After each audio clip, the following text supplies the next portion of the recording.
नमस्कार दोस्तों, आप सभी का मेरे चैनल पर एक बार फिर से स्वागत है। आज मैं प्रस्तुत करूंगी इंदिरा एकादशी की व्रत कथा। तो आइए जानते हैं व्रत कथा। धर्मराज युधिष्ठिर कहने लगे, हे भगवान, मैंने भाद्रपद शुक्ल एकादशी अर्थात पार्श्व एकादशी का सविस्तार वर्णन सुना।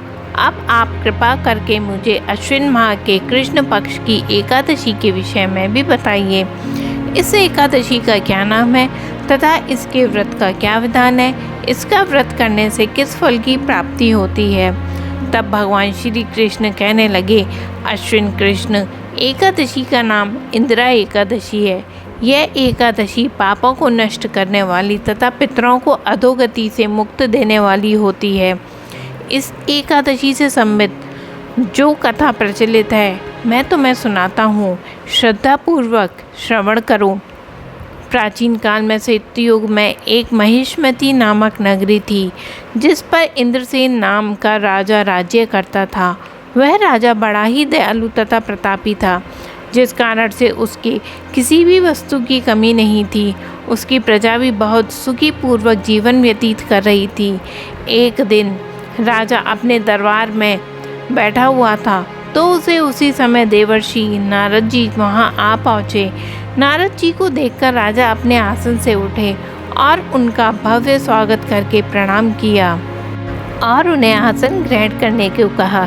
इसके बाद देवर्षि नारद जी ने राजा इंद्रसेन से कहा, हे राजन, आपके राज्य में सभी लोग सुख भोग रहे हैं, प्रजा को किसी प्रकार का कोई कष्ट या दुख नहीं है। मैं आपकी सुदारता को देखकर अति प्रसन्न हूँ।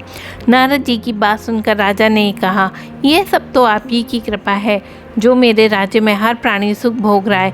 इसके बाद राजा इंद्रसेन ने महर्षि नारद जी से आने का कारण पूछा और कहा कि मैं आपकी क्या सेवा करूं जिससे आप प्रसन्न हो जाएं।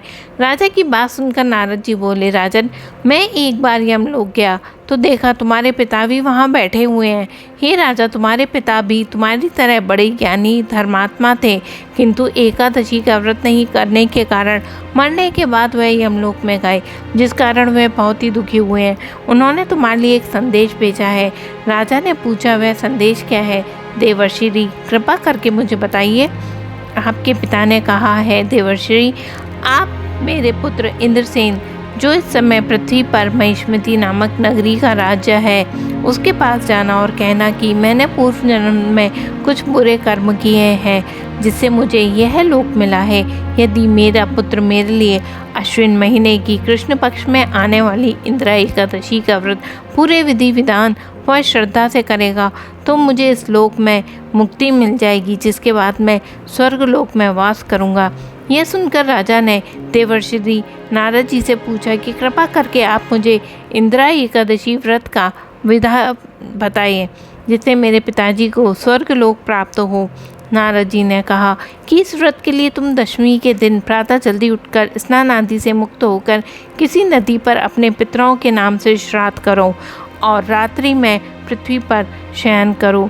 जिसके बाद एकादशी वाले दिन प्रातःकाल जल्दी उठकर सूर्योदय से पहले ही भगवान जी को पानी चढ़ाने के लिए एक लोटे में जल डाल लेना।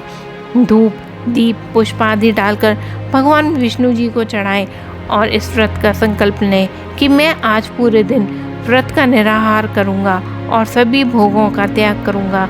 इंदिरा एकादशी व्रत की सभी विधि बिताकर नारद जी वहां से चले गए और कुछ दिनों के बाद इंदिरा एकादशी आई। राजा ने इस एकादशी का व्रत किया, पूरे विधि विधान से और श्रद्धा भाव से पूजा अर्चना करी और अपने पिता का नाम का श्राद्ध किया। दूसरे दिन ब्राह्मणों को भोजन कराकर दान दक्षिणा देकर उन्हें विदा किया और उसके बाद स्वयं ने भोजन किया। राजा इंद्रसेन ने इंदिरा एकादशी व्रत के प्रभाव से उसने पिता को यमलोक से मुक्ति दिलाई और वह सदा के लिए स्वर्गलोक चले गए। ही युधिष्ठिर, यह इंदिरा एकादशी के व्रत का महात्म्य मैंने तुमसे कहा।